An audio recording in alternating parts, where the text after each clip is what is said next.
reality of phantoms and monsters.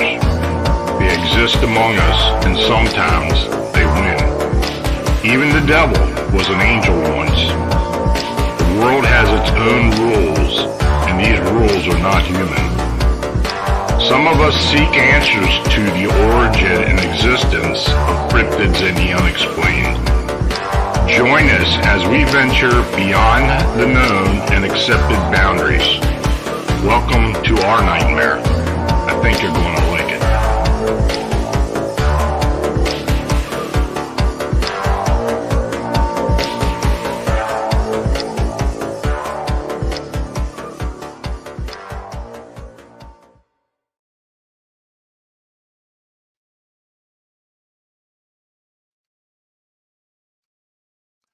Hey, folks, good evening and welcome to Phantoms Monsters Personal Reports. I will narrate and discuss some of the cryptid and unexplained sightings and encounters submitted to Phantoms Monsters and Phantoms Monsters Fortean Research team. So thanks for joining me. Phantoms Monsters radio channel is made possible by you clicking on the subscribe and like buttons and by you sharing our programming. Super chat and super thanks donations are always appreciated. You can click the dollar icon located below the chat box. The Buy Me a Coffee link and banner are also on the site. Thanks for your consideration. I want to welcome all new members to the channel as well as first timers in the chat. If you're listening to me for the first time, please like and subscribe to the channel. Now, if you're in the chat and have a question, please use all caps. I will try to reach each one after my presentation, and I will let you know when I'm on the last account so you can start posting your questions. So tonight, we're going to be talking about Bigfoot. Ever since that unforgettable morning of May 9th, 1981, when I had my Bigfoot encounter, I constantly ask myself, what did I see that day? And what did happen to me? Or why did it happen to me? I can guess that most eyewitnesses to these amazing creatures ask themselves similar questions. But imagine you're in a secluded location or the wilderness and need assistance, which arrives in the form of a massive hairy biped. Or say you're simply minding your own business and then suddenly face to face with a terrifying unknown beast. How would you react? These reports that I'm about to read are from ordinary people who, for whatever reason, find themselves in a truly unique situation. Put yourself in their shoes and try to imagine what they were thinking. So relax and listen. I will present the reports in detail, and afterward, I will attempt to answer your questions from the chat.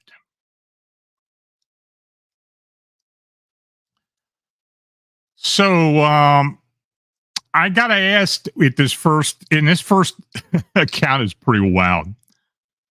But I have to say, was the need for pain relief so desperate that Bigfoot broke into a secure marijuana grow shed to access the plants? Well, I first want to state the following. I believe this to be a truthful account. And in fact, I mentioned and discussed the incident with the Phantoms Monster Fortean Research team right after I talked to the witness, which was about 2 or 3 years ago. Now, with that stated, here's the account. I was contacted by BR by telephone. The witness had several questions about Bigfoot before he told me what he had encountered. The reason for the questions was because BR did not believe in the phenomenon until he had this experience. He seemed reluctant to talk at first, but was assured that I had heard many hard-to-believe Bigfoot encounters over the years. Little did I know I was about to hear a remarkable account. Now, BR is a licensed personal use medical marijuana grower who resides in Minnesota. The general location of the incident is in Carlton County in a forested area near the Kettle Creek or Kettle River. To avoid theft of his plants, BR built a secure 10 by 12-foot growing shed on a piece of property that he owned. Now, the shed was built out of reinforced cement blocks with vertical steel girders placed every 6 inches along the inside wall. He also had a heavy steel vault door fitted with large tempered lock. The inside of the shed was 8 foot from ceiling to floor with heated, humidity control, grow lights, etc. The entire setup was very expensive, including the electrical service that he had wired in from the main grid. Needless to say, BR did not want any people messing with these plants. Now, according to the witness, he kept anywhere from 15 to 20 plants at one time. He was also growing for 2 other licensed medical marijuana users. These systems had been doing well for a year or so without any incident. Then, a few months before he contacted me, BR traveled to his growing shed and immediately noticed that the steel vault door had been tampered with. There were scratches all around the outside face of the door, and the jamb had been slightly bent away from the cement blocks. It was difficult for BR to open the door after unlocking it. He figured that someone had attempted to force their way into the shed, but was unable to gain access. None of the plants were tampered with, so BR fixed the door with additional reinforcement. So everything seemed fine for about 3 weeks. But then there was another attempt to break into the shed. This time, a large hole was created through the cement wall, and one of the steel girders had been pushed out of its mooring in the concrete floor. Whoever gained access was able to reach into the shed and pull up a few plants. Now, PR was confounded by the effort taken in order to gain access. There was snow on the ground, and it indicated that there had been significant activity, but BR didn't notice any prints or other evidence. Not even a shoe print or track from any equipment that could have been used to create the breach. He then decided to scout out the location. He repaired the wall and then decided that he needed to set up a campsite nearby to catch whoever was messing with his property. He was ready for the long haul. He set up a large tent about 30 yards from the shed and brought enough supplies to keep him comfortable for a week or more. He also installed outside lighting around the top of the shed. Now, after a few nights, everything seemed to be quiet. The only movement that he noticed in the forest was one visit from a black bear and an occasional deer here and there. Then one evening around twilight, he heard cracking sounds coming from the direction of the shed. There was enough light to see movement, though the lights around the shed had not come on yet since it was set on a timer. Now, as BR focused in at about 20 yards, he could see light escaping from the shed onto the adjacent trees from the far wall. Something had breached the shed. What he witnessed next was a complete and utter shock. Stepping away around the shed was an 8 to 9 foot tall Bigfoot carrying at least 6 plants. As BR watched, he observed the creature literally place one of the long stems of the plant into its mouth and strip off the leaves and buds. He watched Bigfoot chew the contents while walking away towards the forest. Now, I asked BR if Bigfoot acknowledged his presence. He answered that the Bigfoot looked in his direction for a second, turned, and walked away. He said that it did glance back at him one more time, but continued to move into the forest. He then noticed other activity and sounds coming from the surrounding area. Now, he is positive that there are several other Bigfoot nearby during the incident, as his description was of a massive frame with a conical head covered in dark auburn-colored hair. Now, the face had sparse hair, and that the features of the face were noticeable. BR mentioned that he could literally see the whites of the eyes, which seemed to glow a bit. The face was very ape-like with a large, wide, flat nose. He also mentioned that he could clearly see the fingernails on one of its large hands. The gait was also very unusual, as if it picked up its feet higher than a human when it walked. He's able to see the bottom of the feet as it walked away. I asked if there was an opportunity to take a photograph, but he said that his phone had been turned off to save the battery while he was going to be in the forest for several days. Now, this incident occurred about 2 weeks previous to him calling me. He had since begun building another grow shed in another location several miles away. He repaired the previous shed and has begun to place trail cameras at the location. He is determined to gather evidence, either photographic and or physical. He does have one of the stems that was stripped and hoped to have it tested for saliva or touch DNA. He and I plan to keep in contact. Hopefully, I can provide proof soon. Now, I will say, first of all, he did get back to me about a month or so afterward, and he told me that the Bigfoot had not returned. So I had to ask, was the Bigfoot interested in marijuana for possible pain control or simply for hallucination effects? Now, according to some of the team and other investigators, there have been instances of Bigfoot pulling illegal marijuana plants in the Pacific Northwest and Northern California. Also, the native people had mentioned these creatures' use of herbs and plants. It seems to me the determination to gain access to the plant by this Bigfoot was for medical reasons or medicinal reasons. So take it for what it is, but it's a pretty unusual story. I have also heard of Bigfoot getting into grow areas in Northern California. So in a way, and I heard a lot of that after this account had been sent to me. This next account, a woman is lost in a northern Idaho wilderness. A search and rescue team leader describes the strange circumstances that occurred during the search and how it involved Bigfoot.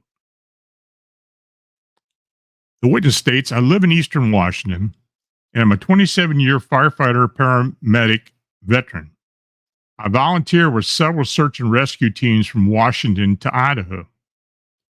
In the late spring of 2014, I was on vacation at my son and daughter-in-law's home in northern Idaho when over the local news they announced the need for trained rescue members to help search for a family of 5 that were lost for 2 days.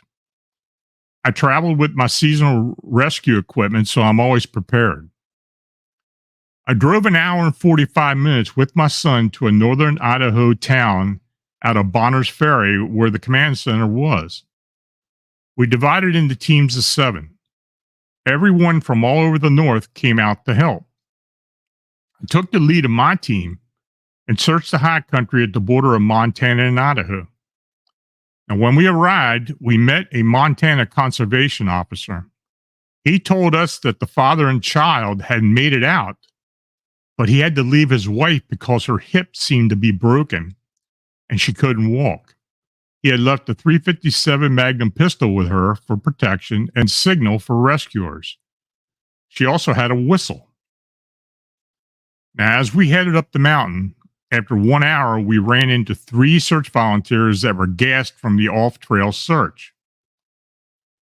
As they followed the sound of the whistle, they said that they followed the whistle sound into the big timber but couldn't catch up to it. Now, confused by this report, we marked their last GPS area on our map and proceeded to that area. It was 4 p.m. in the afternoon and the weather was sunny and dry. We heard a faint whistle sound come from a ridge roughly a half mile ahead. We thought, awesome, we found her. This is when things got weird. We hiked maybe 1,000 feet when we heard the whistle again. This time it was closer. We yelled out to her, but with no reply. We walked another 500 feet when this time the whistle was now blowing constantly always ahead of us. Our trail was coming to an end. It turned into a narrow game trail. I pulled out the map and GPS to check where we were. We were in the correct area, but it didn't match the husband's description. We all talked it over. This time, out of the 7 of us, 4 voted to continue to follow this now loud blowing and constant whistle. Through the timber, across the creek's upper rock wall, to a meadow, we found her. I radioed to command. We have her. Send the helicopter. She is unconscious. As I set an IV and the other medics stabilized her pelvis, the others cleared out the brush and branches so the prop wash from the airlift wouldn't hurt anyone. One of the members walked over and handed me a bright orange whistle on a lanyard that she said she found hanging on a tree limb 35 yards away. Now that freaked us out. How the hell did she blow that whistle? She was unconscious.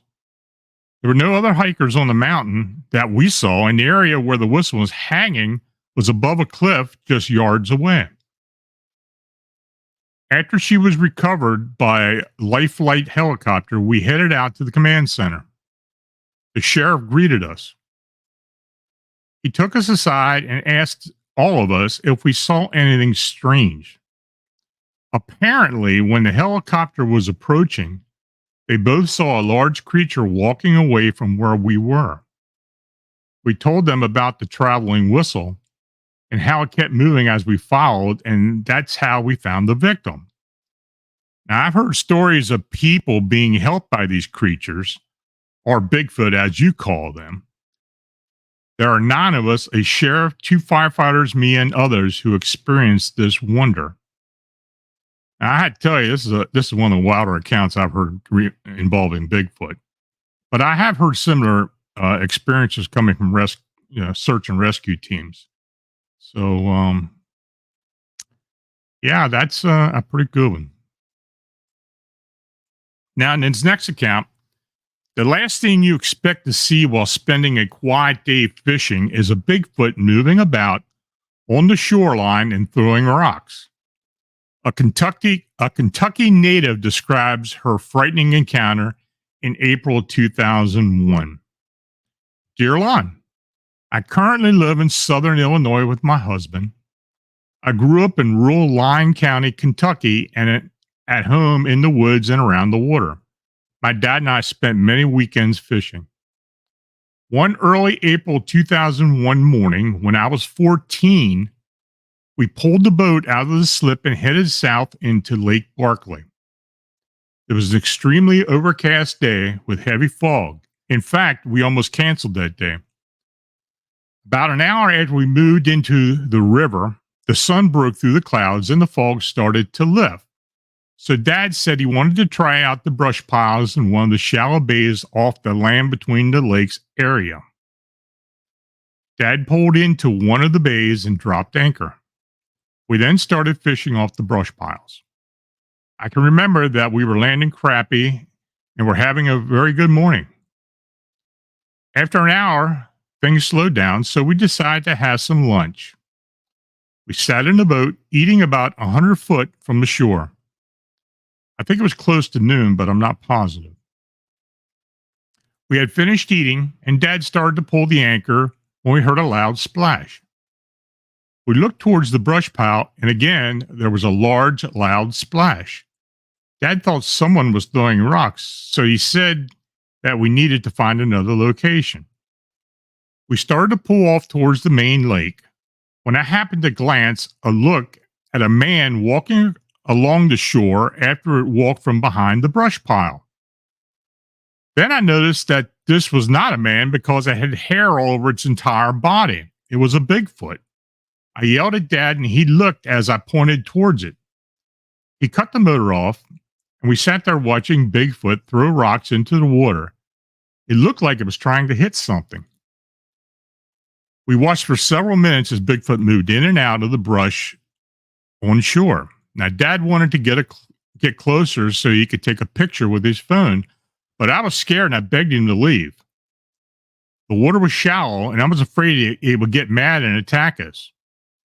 He tried to get a photo, but for some reason the phone wasn't working correctly. We then noticed that there was a smaller boat heading towards us. There was a man on the motor, and as he came near, he cut the motor and looked towards the Bigfoot. He saw it because he looked back at us with a surprised look on his face. Dad was alarmed and said that we were leaving. By this time, he was upset that someone else had seen us observing the Bigfoot. He recognized the man in the boat. My dad was well known in the area, and he was worried that it would happen if his name was associated with a Bigfoot sighting. Now, when we got home that evening and we told Mom what we saw, she was upset as well. That's as far as the story went. I was told never to tell anyone what we had seen because it would create problems. Now, I told the story to my husband not long after we were married. His reaction was favorable, and he showed interest in what we saw. I guess we would refer to ourselves as Bigfoot enthusiasts. That's my story, and I wish to remain anonymous because of my parents' fear of ridicule, and thanks for reading. Now, I contacted the witness to get a description of Bigfoot. She states that it was about 6.5 to 7 foot tall, very broad in the shoulders. The hair was very thick and dark brown. She couldn't estimate the weight. I asked if it was bipedal the entire time she observed it, which she acknowledged. She believes that they viewed Bigfoot for almost 10 minutes, which I believe is remarkable. She was not aware of the supernatural lore about the area, particularly of the beast of the land between the lakes, which is where this occurred at.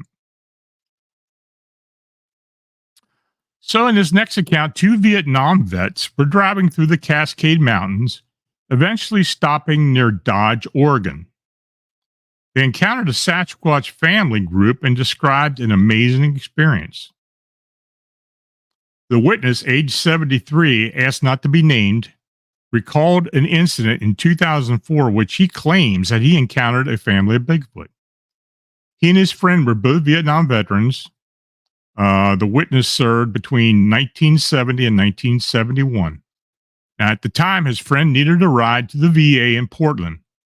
While driving back to their homes in Estacada, Oregon, they decided to cut through the Cascade Mountains and stop at a small town known as Dodge, where an unused scaling station sat. The witness had hunted this area previously and observed a dead deer 20 feet up in a tree in the 1990s. He found a 19-inch foot impression in the dirt to the west of the station. Now, after taking numerous back roads and side roads, they finally arrived there. The location was mostly overgrown. They curiously found piles of deer bones neatly separated. They also found some trees down, which they had to climb over. Now, he states, I had no background or history about this station, so I didn't know what it had or had not, when it had or had not been used. We decided to go in for the first 50 feet or so. You could see around okay. Now, after that, it was overgrown. You can see almost nothing but the little skid road we were on. At 50 feet, we came across a series of 5 or 6 alder trees, 8 feet tall, that were 3 inches in diameter. They had been pulled out of the ground and laid across the skid road. All these trees were oriented the same way. 12-inch diameter root wads were exposed. Green leaves were still in the trees. We walked over and around these and then around them another 100 feet just to get to the old skid where the old skid road stopped. We stood there looking around. We did notice 2 things that were not normal on the northwest side. There was a large rock 3 feet in diameter covered with moss that was laying on its side with the bottom exposed. It was leaning up against a small tree and the bottom of the rock was bare. I'd guess that rock weighed well over 100 pounds and all the rocks around there were about the same size. But when a creek rock ends up 500 to 600 yards from a known creek bottom, you got to wonder. Now, next to the rock and slightly above its left was a small vine maple tree. One of its bottom branches had been twisted around in a complete circle. The size of the vine maple opening was 1 foot. All behind that, all behind that tree was nothing but heavy berry bushes. I bent down to look at the circle and then asked my friend to take some pictures, as I'd seen this kind of activity before not too far away. Now, after he took his pictures, I bent down again and was looking through the opening and saw a pair of eyes 3 feet in, looking right back at me. The face was that of a small childlike creature with lots of reddish brown and black hair. Its head was pointed at the top. It looked at me, then looked back over its left shoulder. Then it looked at me, back at me again.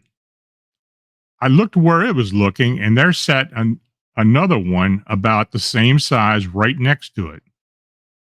What was interesting about that was the second one was holding even a smaller one in its arms. I stood up, told my friend, and then he looked, and he saw him also. We stepped back, not talking or making any noise, and then a very large adult showed itself to us. It was all black, hairy, and had dark, round pupils. The part of the eyes that are white were red, or normally white were red. It was half upright, half down on its feet. It had its mouth open like it was not pleased that we were around there and could see its teeth. Well, they were all white and very squarish in shape. Its canine teeth were a little bit longer but flat on the top. There were no pointed teeth that I saw. Its arms were spread open, I guess about 8 feet, and each hand had hold of a branch of a tree. My guess is looking at us, just sitting up on its butt, but its head was above all the very bushes, and my guess, while it was sitting there, it was still 5 feet tall. We're standing 10 feet away, or less, from these creatures, and neither of us felt afraid. I looked at its eyes again, and from either side of the edges of its eyes, you could see there were membranes on the eyes, not eyelids. They were between the eyes and the eyelid. They were also red. Also, my guess with the membrane in its eyes is they pull those on during the daylight to protect their eyes. I'm not a biologist, but I've never seen any creature that had that membrane in its eyes. The hair on top of its head was pointed. Its skin was a gray-black color with no hair that I could see on its face or the bottom of its hands. Its lips were narrow slashes, and its nose was not flat nor very wide, but a little wider than ours and shaped the same. Its ears looked to be about the same size as ours, but were set a little higher on its head than ours, or maybe it just looked that way due to the size of its massive jaw. Its hands were large, and I estimate they looked to be twice the size of our hands or more. Now, neither of us felt threatened. We must have stood there for at least 2 or more minutes staring at each other.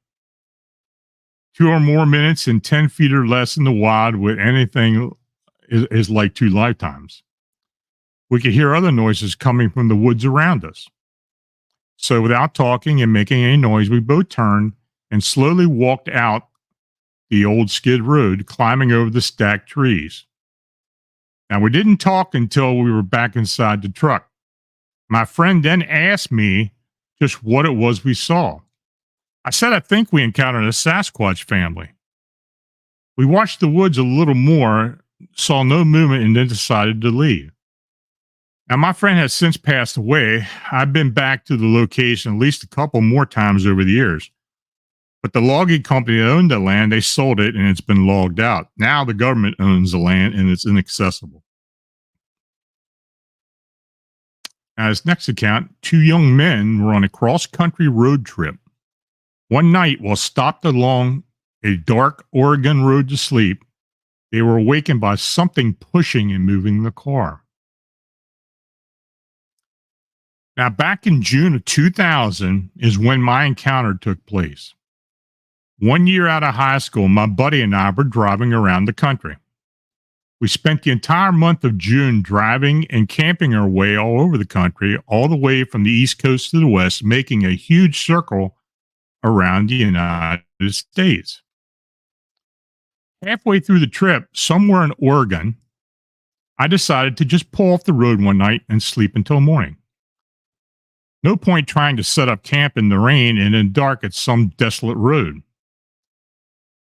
My buddy didn't feel like driving at that point, so we parked not far off the side of the road. Again, we're in the middle of nowhere in Oregon. No GPS, no cell phone. We have an atlas with us that my father used to use as a truck driver. That was how we navigated. Anyway, within minutes, we were both passed out for a good couple hours when the car suddenly shakes. We figured it was probably a gust of wind since it was such bad weather. Well, less than 5 minutes later, the whole back end of the car got pushed about 6 feet in one direction. We both spun around and saw nothing but black out the back window. It was pitch black where we were. I immediately switched the headlights on and started the car. Still nothing to be seen. At this point, I'm fully awake. Now, I remember this next part like it happened 5 minutes ago. Now, as I looked over at my buddy to tell him we were out of there, I could see that something was next to his window. It was something huge. I tried to speak, but nothing came out.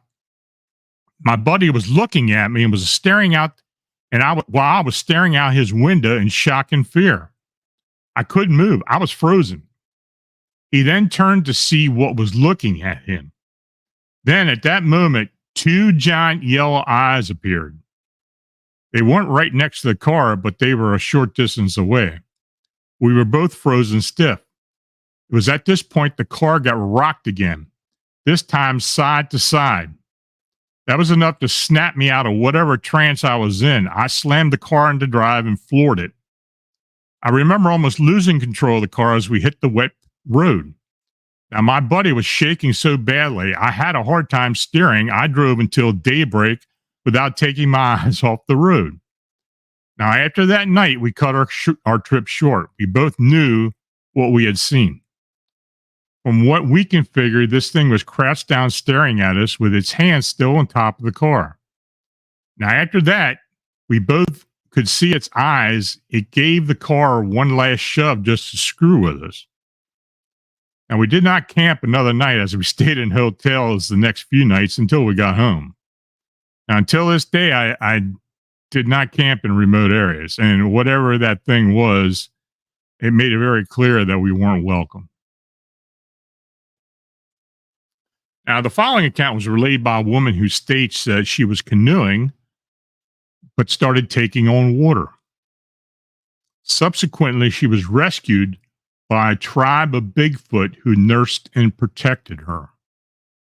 She states, as I had been recently divorced and decided to clear my head with a canoe camping trip, I planned to camp out for a few days and be picked up by my brother 12 miles downriver.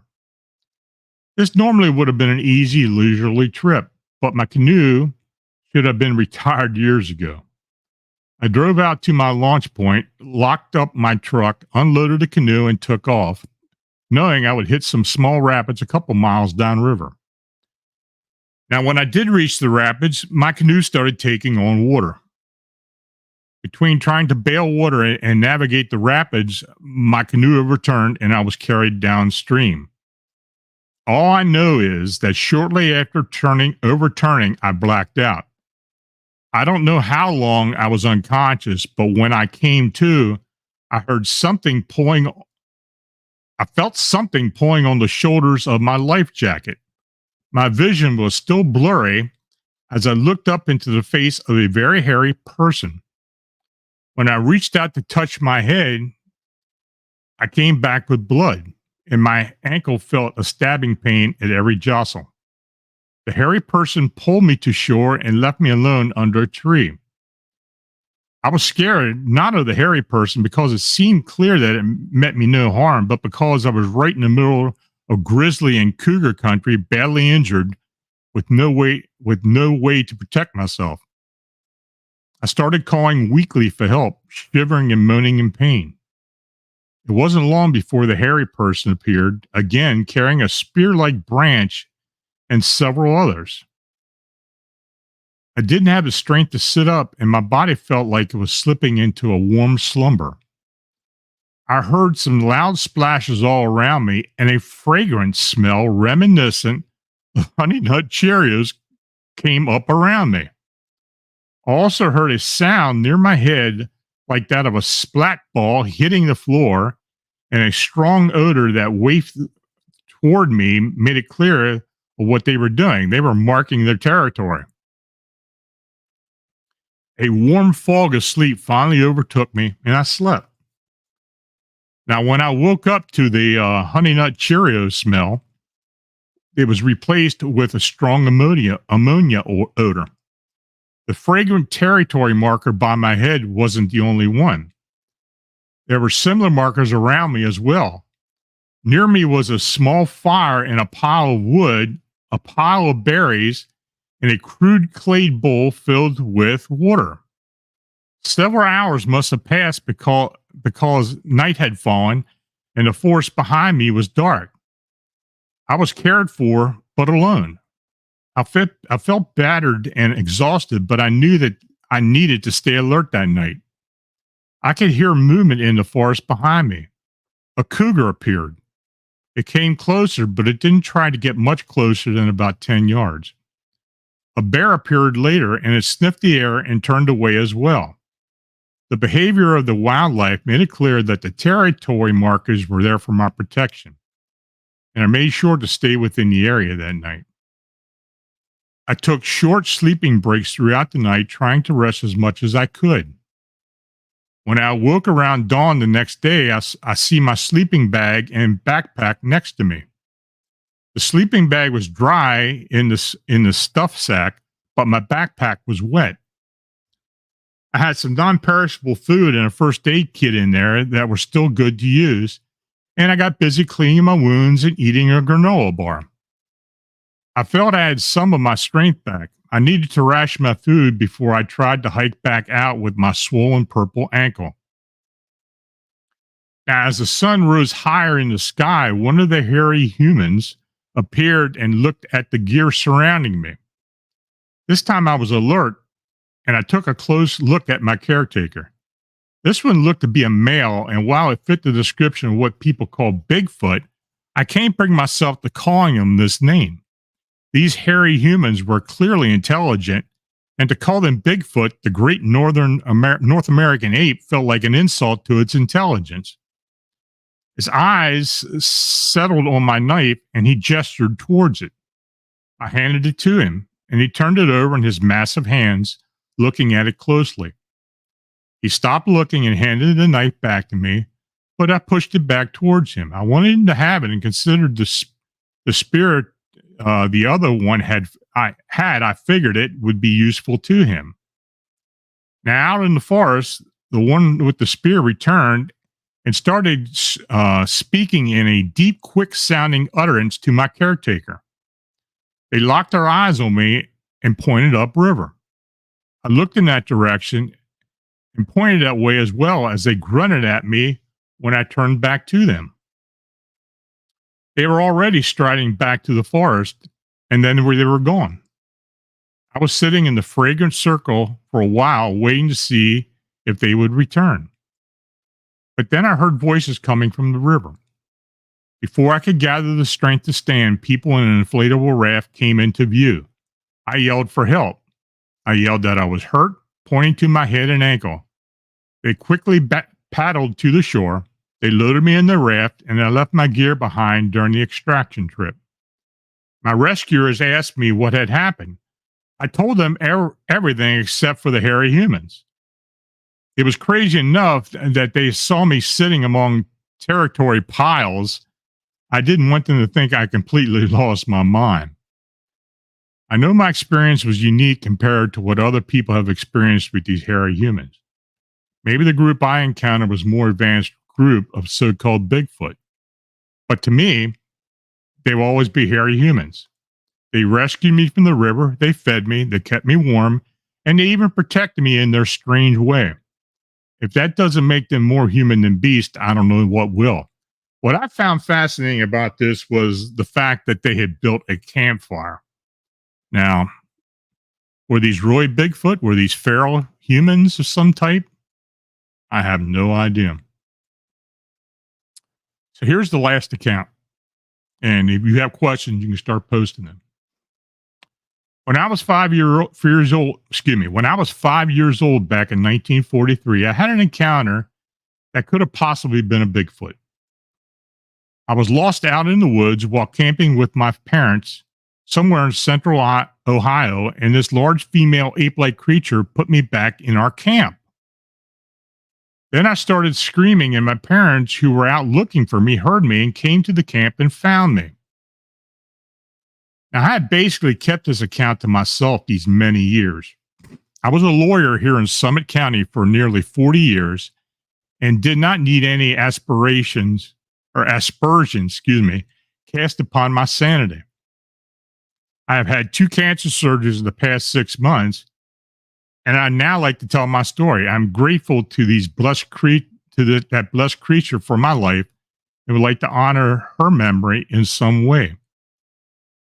So I later had a conversation with the witness.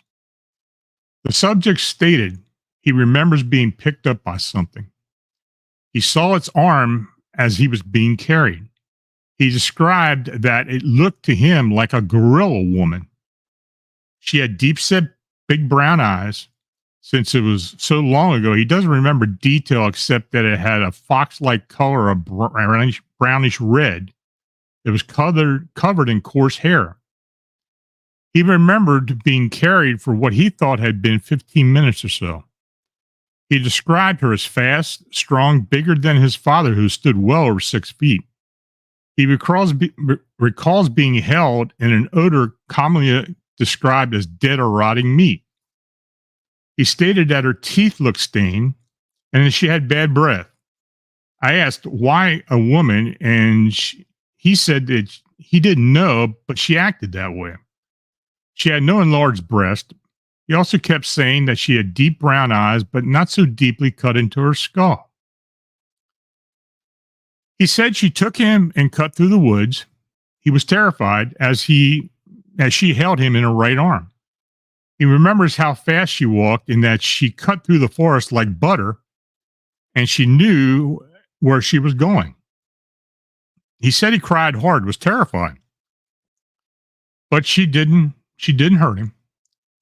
She took him to a place where his parents eventually found him, and she put a heavy branch on his legs so he could not move. And when he left, I asked him about her build, and he said she was solid with strong, wide shoulders. Since it was so long ago, there was a lot he couldn't remember. But he feels she was, even though she looked so hairy, a female. This witness went on to say he spent the rest of his life not sharing his story, but after retiring, he thought, what the heck, and began sharing his experience. He mentioned that he could not get his parents to believe him.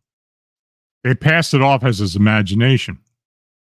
The only adult he mentioned as believing him was his kindergarten teacher, and his father was thought to discredit her with the belief she held. I asked, what did your parents think of you being pinned down by a log or branch? Now, he reminded me that his parents were from the city in a state of panic, even hysterics, because he was missing. Being frightened so much of the woods in the dark and in the rain, they would have figured he would have never survived being lost. He presumed that his parents thought it might have been a natural situation, such as a branch being blown down by the trees, regarding him being pinned by the heavy branch.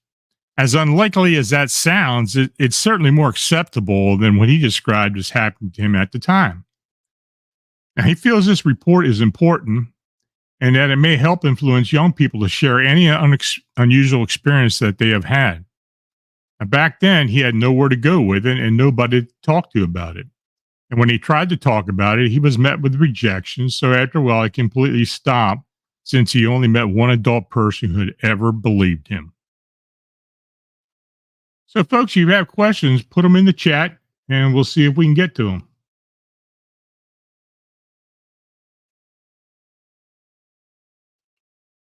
Lucky Gypsy, thank you for the super sticker, and Mortal Clown, thank you for the donation as well. Much appreciated.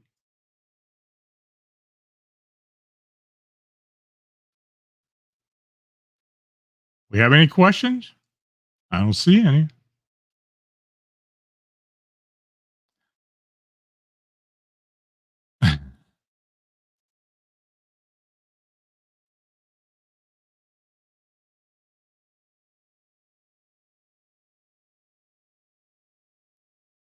Okay. Eric Thorvalson, as well. What is the association with portals, Sasquatch, and orbs? Um, that's a good question, but it's something that a lot of us have been asking for a long time. I personally believe, and I think others do as well. Well, I know others do, that Bigfoot and other cryptids are multi or ultra dimensional creatures, interdimensional creatures, and that they have the ability to move in and out of portals. And the orbs, I believe, are some type of energy indication of the portal or of other energies around them. I stated before many times, someone will get a report, and I've heard this many times from investigators. They'll get a report of a Bigfoot sighting and go to the area maybe a couple days later and still see orb activity. A lot of times it sticks around there. Is that because there's still a portal about, or is there another reason for it? I don't know if we really have any idea what is really going on, but I think as time goes on, and hopefully as time goes on, we'll get some answers to that.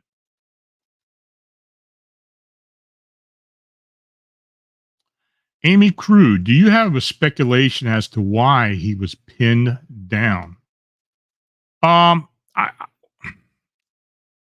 I guess his true train of thoughts. I guess since he was young, the Bigfoot didn't want him getting up and wandering around, or maybe it was used to kind of give his parents the thought that something had the tree limb had fallen and pinned him, and that's the reason why he was lost or why they couldn't find him.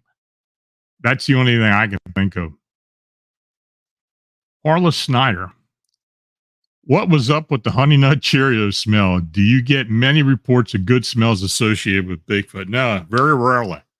And that was another unique part of that story, as well as the campfire and a few other things. I don't know what it was from, and I don't know if she ever figured it out either, because she never stated it.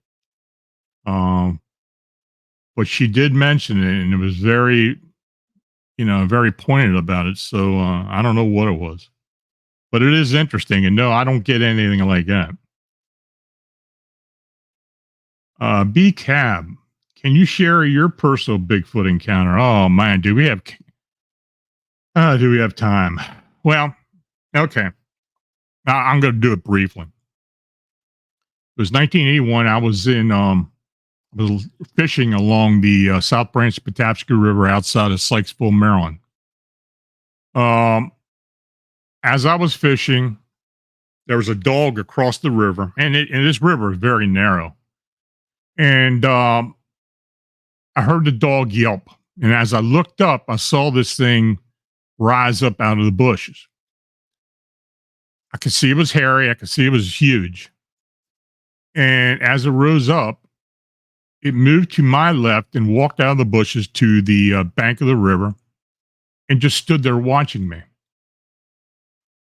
We were probably about 40 foot apart from each other, and we locked eyes. And we did that for about 10 seconds. So I got a very good look at it. It was definitely a male. I could see the genitalia. It was about 7.5 to 8 foot tall from what I can recall. Matted hair. It was dark brown, maybe a tinge of red, but it was mostly dark brown. It had a conical head. I have posted pictures of it. I think myself, I believed it looked more human than it did ape. And quite frankly, I've stated, if I had a gun, I'd have never shot it because it looked human to me.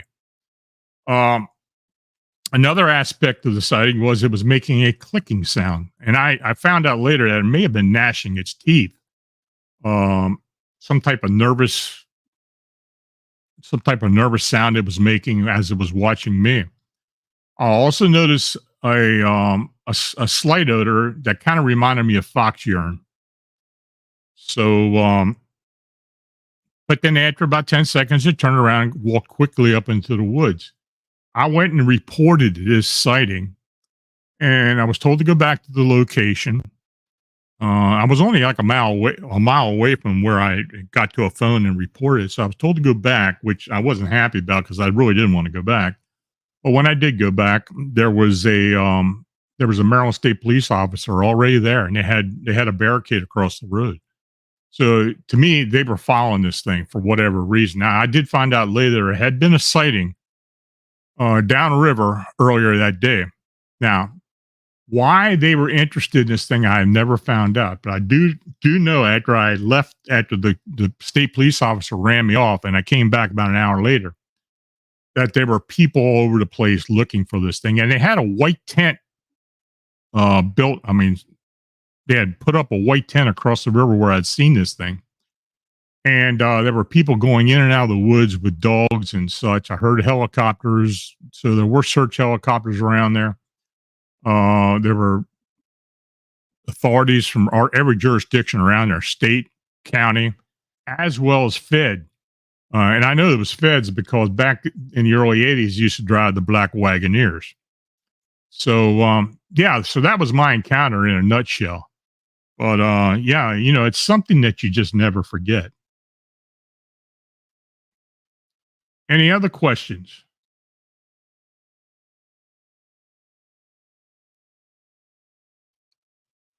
Okay, folks, I'm going to thank each and all of you for watching and chatting. And if you donate, it's truly appreciated. Your support is what makes all this possible. Please like, subscribe, and share. And if you have a sighting or encounter report that you'd like to be considered for the personal report show or for Phantoms and Monsters, you can reach me at Lon Strickler at phantomsandmonsters.com. So until we meet again, you have a great weekend and good night.